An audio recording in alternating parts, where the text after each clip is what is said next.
তিস্তা অববাহিকায় বৃষ্টিপাত তেমন কোনো বৃষ্টিপাত নেই, বৃষ্টিপাত হলেও সেটা আমাদের এই মুহূর্তে তিস্তায় কোনো আশঙ্কা নেই। একই সাথে আমি যদি গঙ্গা পদ্মার কথাও বলি বা ফারাক্কার কথাও বলি, ফারাক্কার উজানে দেশের ইন্ডিয়ান পার্টে বন্যা চলছে, কিন্তু আমাদের দেশে বন্যার কোনো আশঙ্কা এই মুহূর্তে নেই। গঙ্গা পদ্মা নদীর পানি সমতল একদম স্থিতিশীল অবস্থায় রয়েছে।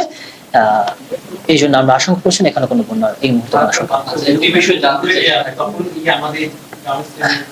আচ্ছা, এখানে একটু ক্লারিফাই করা যেতে পারে, ফারাক্কা কিন্তু আসলে একটা আমরা যেটাকে বলি পানি আটকায় রাখে না, পানি ডাইভার্ট করে, একটু এখানে বলি ডাইভার্সন স্ট্রাকচার, অর্থাৎ শুষ্ক মৌসুমে পানি আটকায়, তারা পানিটা ডাইভার্ট করে নিয়ে যায়। বর্ষাকালে ফারাক্কা সাধারণত খোলাই থাকে। এবং এই মুহূর্তে উজানের যে অবস্থা ফারাক্কার, আমরা অবশ্যই আমাদের কাছে 100% তথ্য নেই, কিন্তু হাইড্রোলজি বা আমরা বিজ্ঞান মতে যেটা বুঝে থাকে যে ফারাক্কার গেট এই মুহূর্তে সবগুলো খোলাই রয়েছে, অর্থাৎ পানি গেট খুলে দিয়ে বন্যা হয়ে যাওয়ার মতো এমন কোনো সিচুয়েশন ফারাক্কাতে নেই। ফারাক্কার 109টা গেট আছে এবং বর্ষাকালীন মনসুন সময় সেগুলো সবসময় খোলাই থাকে। অবশ্যই আমাদের কাছে এরকম কোনো তথ্য নাই, কিন্তু আমি যেটা বলছি বিজ্ঞান ভিত্তিক বইতে যেটা বলছি যে এই সময় সেগুলো খোলা থাকে, বর্ষাকালে সেগুলো আটকে রাখার কোনো যৌক্তিকতা নেই।